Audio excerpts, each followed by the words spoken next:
গেল কোথায় গেল, কোথায় যে রেখেছি, খালি যে কেন হারিয়ে যায়, কোথায় গেল কোথায় গেল রে তোমার দেখেছিস আমার টিপটা খালি হারিয়ে যায়, কোনো সময় খুঁজে পাই না আমি। চুলটা এরকম করে থাকো, আমার মাথা খারাপ হয়ে যায় সারা দিন। গরমে চুলের ব্যাপার করতে পারছি না। দাঁড়া এখানে আসো। কি হলো আবার তোর, আবার কি হলো? বল দাদি, তো গরম লাগছে চুল আটকাতে পার। এ নাও। আমি নিজের মধ্যে রেখে নিজেই খুঁজে পাচ্ছি না। দেখুন এটা হয় ভুল প্রত্যেকদিন, জানো বন্ধুরা। এই ক্লিপটা আমি মাথায় রেখে দিই বা এখানে ওখানে রাখি, দিয়ে কোথাও খুঁজে পাই না। এই যে যাই খুঁজেও পাচ্ছি না, কোথায় গেল বাবা। রাধে রাধে বন্ধুরা। তো আমি ছোট্টভাবে একটা প্রচেষ্টা, এটা আমার একটা চেষ্টা করেছি একটু কমেডি করার। তো এই ধরনের কমেডিমূলক ছোট ছোট শর্ট ভিডিও, গানের রিলস ভিডিও বা ছোট ছোট শর্ট অরিজিনাল ভয়েসের ভিডিও, এগুলো টুকটাক দেখতে চাইলে আমার ফেসবুকটা লিঙ্ক দেওয়া আছে, ফলো করে নিও। আর ওখানে গিয়েও তোমরা দেখতে পারবে। আর এখানেও ভাবছি আস্তে আস্তে শর্ট একটা দুটো দেবো। তো আমার এই ছোট্ট প্রচেষ্টাটা তোমাদের কেমন লাগলো অবশ্যই জানাবে। একটু ট্রাই করেছি। তো এগুলো দেখতে হলে আমার ফেসবুকে চলে যাবে। তো আজকে আমি একটা ছোট্ট সেটিংস সম্বন্ধে তোমাদেরকে জানাবো। তো সেটিংসটা দেখতে গেলে লাস্ট অবধি ভিডিওটা দেখবে, একটু স্কিপ না করে পুরোটা দেখতে থাকো। দেখো এটা একটা রিলসের ভিডিও। তো পুরোটা সাথে থাকো। আর যদি একটুও ভালো লেগে থাকে লাইক কমেন্ট শেয়ার করে দিই, পাশে থেকো। আমি নতুন করে আবার শুরু করেছি, অনেকদিন গ্যাপ হয়ে গেছিলো। তো পাশে থেকো। আর সেটিংসটার ব্যাপারে শোনার জন্য তোমরা লাস্ট অবধি থেকো। যেহেতু আমার ব্লগিংয়ের চ্যানেল, তাই আমি একটুখানি ব্লগিংয়ের মাধ্যমে সেটিংসটা দেখাবো। তো দেখতে থাকো, সঙ্গে থাকো। আর এখানে আছে চাটনি, খেজুর দিয়ে করেছি, আর একটু ডিম ভাজা। তো এই হচ্ছে আমার লাঞ্চ মেনু আজকে। ওদের খাওয়া দাওয়া হয়ে গেছে। এই যে তো বাচ্চার মায়ের থালাটা সাধারণত এরকমই হয়, অগোছালো, সব একবারে ভাতের মধ্যে নিয়ে কি আর করব। যাদের ছোট বাচ্চাদের তারা জানে যে এরকম কেন।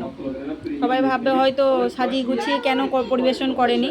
ও অত সময়ও নেই, আর ওরকম করে পরিবেশন করে দেওয়ারও কেউ নেই, আর নিজে নিতেও ভালো লাগে না। আর বাচ্চার মায়ের খাবার থালাটা এরকমই হয়, কিচিবিচি সব একসঙ্গে নিয়ে খাওয়া হয়ে যায়। তো সবাইকে টাটা। রোদ থেকে ছাদ থেকে এলাম, সব জামা কাপড় নিয়ে এলাম, চান টান করে শুধু ছাদে গেছি, জামা কাপড়গুলো তুলেছি আর ভিজেগুলো মেলেছি আর শুকনোগুলো নিয়ে এসেছি। দেখো কি অবস্থা, দেখো মানে এত গরম পড়েছে, এত গরম পড়েছে। সিঁদুর পরবো কি, সিঁদুর তো গলে গলে পড়ে যাবে। তো এখন পুজো করব, চান টান হয়ে গেছে। তোমরা সবাই কি করছো জানাও একটু। টাক হয়ে গেছে দেখছো সামনেটা, সিঁদুরে পাড়া থাকে তো, বেশি আবার করলে টাক হয়ে যাবে। আর তো দেখতে থাকো। আর এখন জামা কাপড়গুলো গুছিয়ে নেবো। দেখো তো পুজো টুজো দেবো, তার আগে জামাগুলো তুলে আনলাম, সেগুলো পাট করে রাখছি। তো এত পিঁপড়ে হয়েছে না, কি বলবো, একে গরম প্যাচপেচে। আর ছেলের ড্রেসটা কেচে দিয়েছি, তো গরম, তার মধ্যে আবার এত পিঁপড়ে। শোনা যাচ্ছে, আমাকে চিৎকার করে বলতে হবে, অত দূরে আছে তো এটা, আর না হলে পুরোটা দেখা যাচ্ছে না, ওই জন্য ওখানে রেখেছি। আর আলোটাও কেমন ছাপছে।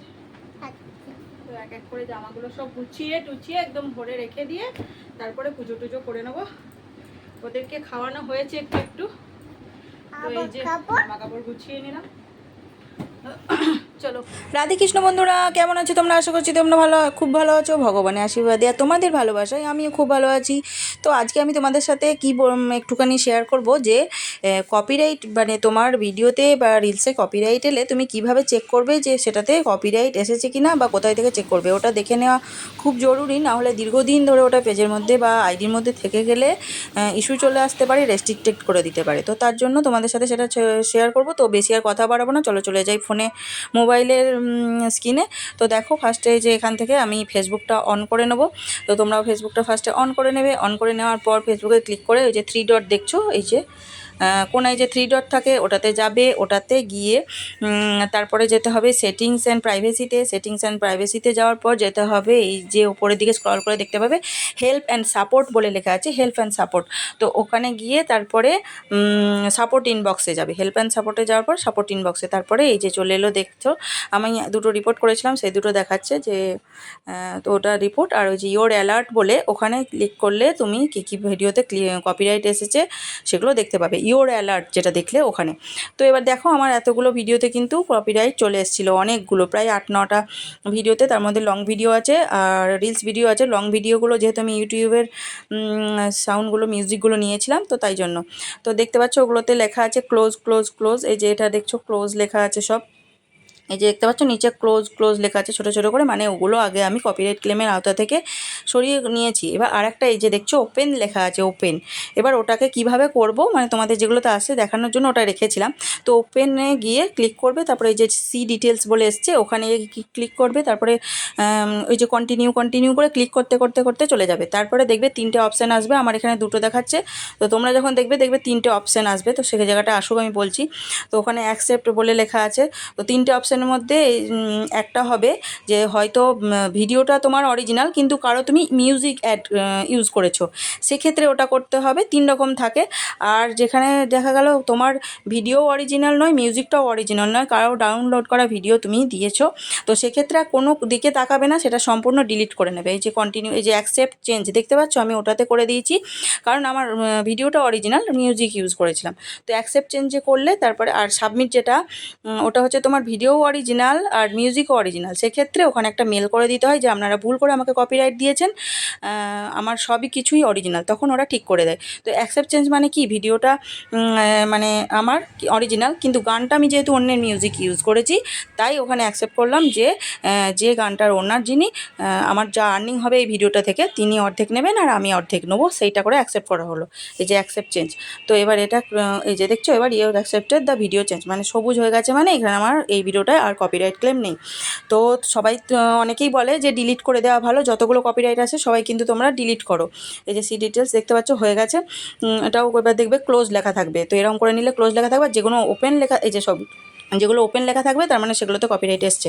তো 3 রকম বোঝালাম। ভিডিও যদি অরিজিনাল হয় আর তোমার মিউজিক অরিজিনাল হয় তাহলে সেটাকে মেল করতে হবে, আর যদি সবই মানে অরিজিনাল না হয়, ভিডিওটা কারো ডাউনলোড করা হয় তাহলে ডিলিট করে দেবে।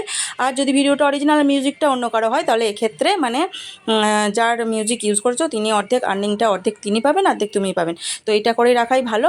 আর কারণ বলছে যে অনেকেই সব ভিডিওই ডিলিট করে দাও, কপিরাইট এলেই ডিলিট করে দাও, কিন্তু বলছে বারবার নিজের ভিডিওগুলো পেজ থেকে বা আইডি থেকে এত ডিলিট করলে নাকি সমস্যা হয় বা প্রবলেম হয় নানান রকম, বা সেটা আইডির জন্যও ক্ষতি, যেহেতু বারবার অনেক ভিডিও ডিলিট করা হচ্ছে। তাই ডিলিট না করে যেহেতু তোমার ভিডিওটা অরিজিনাল, তো সেক্ষেত্রে ওই অ্যাকসেপ্ট চেঞ্জ করে রেখে দিলে ওটা থেকে কপিরাইট ক্লেমটা চলে যাবে। তো আজকের মতো এইটুকুই। যদি ভালো লেগে থাকে লাইক কমেন্ট